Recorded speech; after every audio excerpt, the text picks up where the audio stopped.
Ms. Whitman, thanks for being with us. You've put out a plea for Indigenous women to get out and vote. Can you talk about why you feel it's important to vote in this federal election? Okay, first of all, thank you for having me on, Dennis. It's important for our women to be able to get out there and vote. And, I'm hoping I'm reaching all of the First Nation, the Métis, and the Inuit women to get out and vote because their vote counts.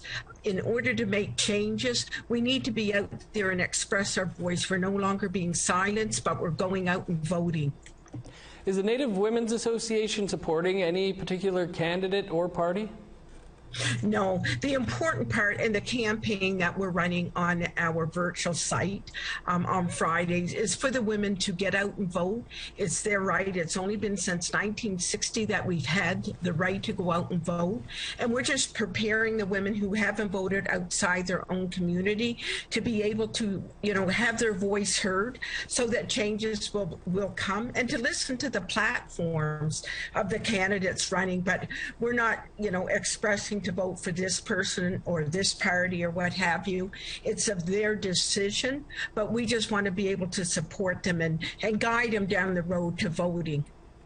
What do you feel is at stake for Indigenous women in this federal election? Well, as you can appreciate, we've had the national inquiry into missing murdered Indigenous women and girls. And, the findings said it was a genocide. We need to be able to look at that. We need to be able to look at those 231 recommendations that were given for the calls for justice. And it's not just the Indigenous, it's all of Canada, all of the organizations, the institutions, to be able to implement what's taking place. The plans are there, and now it's the action to go on. Again, we've seen with our children, the remains of our children that had started first in Kamloops, 215 in a mass grave, how it devastated Canada knowing this reality, but yet we as Indigenous knew this has been there for years, and it was mentioned in the Truth and Reconciliation report by, the Honorable Murray Sinclair. So we need those points addressed. The women need to be at the tables so that we can speak, to the matters that concern the Indigenous women, girls, and our gender diverse communities.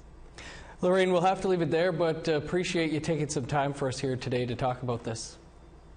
Thank you, and get out and vote. It's your right.